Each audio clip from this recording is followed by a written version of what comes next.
నెల్లూరు నగరంలోని కలెక్టర్ కార్యాలయం నందు బహుజన సమాజ్ పార్టీ జిల్లా ఇన్ఛార్జ్ శ్రీరామ ఆధ్వర్యంలో పేదలకు ఇచ్చిన ఇళ్ల పట్టాలకు స్థలాలు చూపించండి అంటూ జిల్లా కలెక్టర్ ఆనంద్కి వినతి పత్రం అందజేశారు.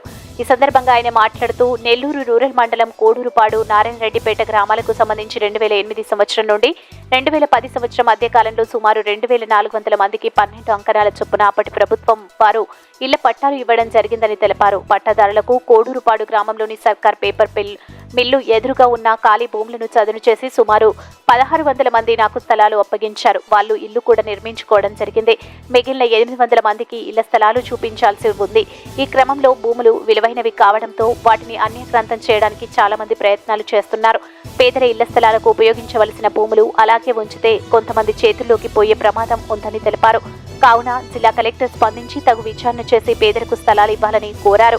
ఈ కార్యక్రమంలో బహుజన సమాజ్ పార్టీ జిల్లా incharge Sriram, state general secretary Janaki Prasad, Abdul Gani, Ashok, Anil, Srinivasulu తదితరులు పాల్గొన్నారు. నా పేరు శ్రీరామ్, బహుజన సమాజ్ పార్టీ జిల్లా ఇన్ఛార్జ్ మరియు రూరల్ నియోజకవర్గ సమన్వయకర్తగా పనిచేస్తా ఉన్నాను. ఈరోజు నెల్లూరు రూరల్ ఉన్నటువంటి కోడూరుపాడు ఏదైతే ఉందో ఆ కోడూరుపాడు భూ సమస్యల మీద కలెక్టర్ గారికి రిప్రజెంటేషన్ ఇవ్వడం జరిగింది. 2008-10 ఆ టైంలో కోడూరుపాడు నారాయణపేట గ్రామాలకు సంబంధించి దాదాపు 2400 మందికి పట్టాలు ఇవ్వడం జరిగింది. ఈ పట్టాలకు సంబంధించి దాదాపు 1600 మందికి ఇళ్ల స్థలాలు చూపించారు. మిగిలిన 800 మందికి ఇళ్ల స్థలాలు చూపించాల్సి ఉంది. ఆ 800 మందికి ఇళ్ల స్థలాలు చూపించాలని చెప్పేసి కోడూరుపాడులోనే పేపర్ మిల్లులకు ఎదురుగా ఉన్నటువంటి ప్రభుత్వ భూమి ఏదైతే ఉందో ఆ భూమిని సర్వే చేసి ఆ భూమిలో ఈ 800 మందికి ఇళ్ల స్థలాలు కేటాయించాలని జిల్లా కలెక్టర్ గారిని మా పార్టీ తరఫున కోరటం జరిగింది.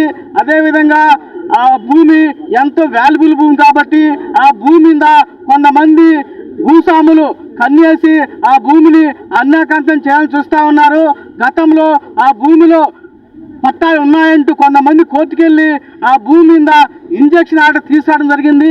మేము కలెక్టర్ గారిని ఒకటి కోరుతా ఉన్నాము, ఎవరైతే ఆ భూమి మీద పట్టాలు ఉన్నాయని చెప్పేసి చెప్తా ఉన్నారో వాళ్ళ పట్టాలన్నీ కూడా లోతుగా దర్యాప్తు చేసి అవి నకిలీ పట్టాలా ఒరిజినల్ పట్టాలా నిగ్గుతేల్చినటువంటి అవసరం ఎంతే ఉందని చెప్తా ఉన్నాము. కాబట్టి ఆ ప్రభుత్వ భూమిని అలాగే ఖాళీగా ఉంచినట్లయితే అది 10 మందికి ఉపయోగపడాల్సినటువంటి భూమి కొంతమంది భూస్వాముల చేతుల్లోకి పోయేటువంటి ప్రమాదం ఉంది. కాబట్టి వెంటనే ఆ భూమిని రీసర్వే చేసి ఎవరికైతే 800 మంది పేదలకి పట్టాలు ఇచ్చున్నారో వాళ్ళందరూ కూడా పొజిషన్ ఇవ్వమని చెప్పేసి మేము కలెక్టర్ గారికి రిప్రజెంట్ ఇచ్చాము. కలెక్టర్ గారు ఆ భూమి మీద త్వరలోనే నెల్లూరు ఆర్డీఓ గారిని విచారణ పంపిస్తారని చెప్పడం జరిగింది. కాబట్టి త్వరగా ఆ భూమిని రీసర్వే చేసి ఎవరైతే పేదలు ఉన్నారో వాళ్ళకి పేదందరూ కూడా ఇళ్ల స్థలాలకు కేటాయించాలని చెప్పేసి మేము బహుజన సమాజ్ పార్టీ తరఫున కలెక్టర్ గారిని కోరుతా ఉన్నాం. ఈ వీడియో కనుక మీకు నచ్చినట్లయితే లైక్ చేసి షేర్ చేయండి. మరిన్ని లేటెస్ట్ అప్డేట్స్ కోసం మా ఛానల్ ని సబ్స్క్రైబ్ చేయండి.